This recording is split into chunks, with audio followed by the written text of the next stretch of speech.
کیا آپ جانتے ہیں کہ زمین پر گزرنے والا ایک دن کائنات کے کسی اور مقام پر ہزاروں سال کے برابر ہو سکتا ہے؟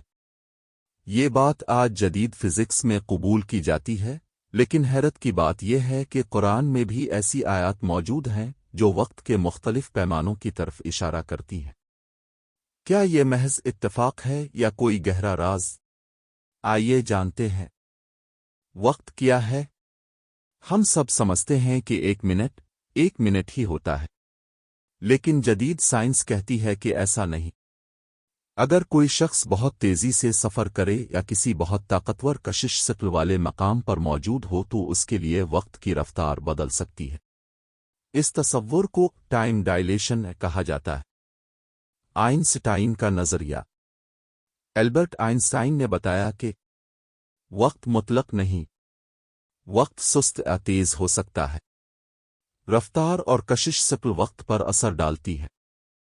آج جی پی ایس سیٹلائٹس اسی اصول کی وجہ سے مسلسل ایڈجسٹ کی جاتی ہیں، ورنہ نیویگیشن میں بڑی غلطیاں پیدا ہو جائے۔ قرآن کا حیران کن بیان۔ قرآن فرماتا ہے، بے شک تمہارے رب کے ہاں ایک دن تمہاری گنتی کے 1000 سال کے برابر ہے۔ سورۃ الحج۔ ایک اور مقام پر فرشتے اور روح اس کی طرف ایک ایسے دن میں چڑھتے ہیں جس کی مقدار 50,000 سال ہے۔ سورۃ المعارج۔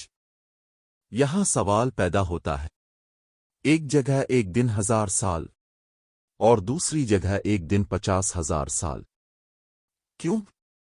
بعض مفسرین کے مطابق یہ مختلف جہات اور مختلف نظاموں کی طرف اشارہ ہے، یعنی وقت ہر مقام پر ایک جیسا نہیں۔ سائنس کیا کہتی ہے؟ آج سائنس دان مانتے ہیں کہ بلیک ہول کے قریب وقت سست ہو جاتا ہے۔ خلا میں وقت مختلف رفتار سے گزر سکتا ہے۔ دو مبصرین ایک ہی واقعے کے مختلف وقت ناپ سکتے ہیں۔ یہی وجہ ہے کہ خلا میں سفر کرنے والے خلابازوں کے لیے وقت زمین کے مقابلے میں معمولی فرق سے گزرتا ہے۔ بلیک ہول کی مثال۔ فرض کریں کوئی شخص بلیک ہول کے قریب موجود ہو، اس کے لیے چند گھنٹے گزرے، لیکن زمین پر کئی سال گزر سکتے ہیں۔ یہ سائنس کا ثابت شدہ نظریہ ہے۔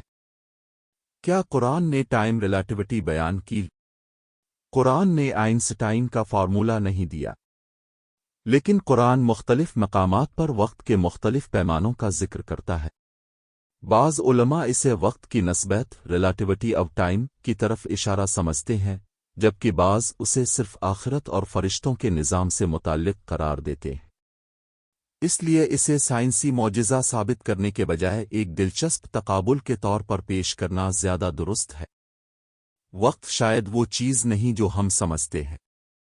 زمین پر ایک دن کسی اور مقام پر ہزاروں سال کے برابر ہو سکتا ہے۔ جدید سائنس اور قرآن دونوں ہمیں یہ سوچنے پر مجبور کرتے ہیں کہ کائنات ہماری سوچ سے کہیں زیادہ پراسرار ہے۔ آپ کا کیا خیال ہے؟ کیا یہ محض اتفاق ہے یا وقت کے کسی بڑے راز کی طرف اشارہ؟ کمنٹ میں اپنی رائے ضرور لکھیں۔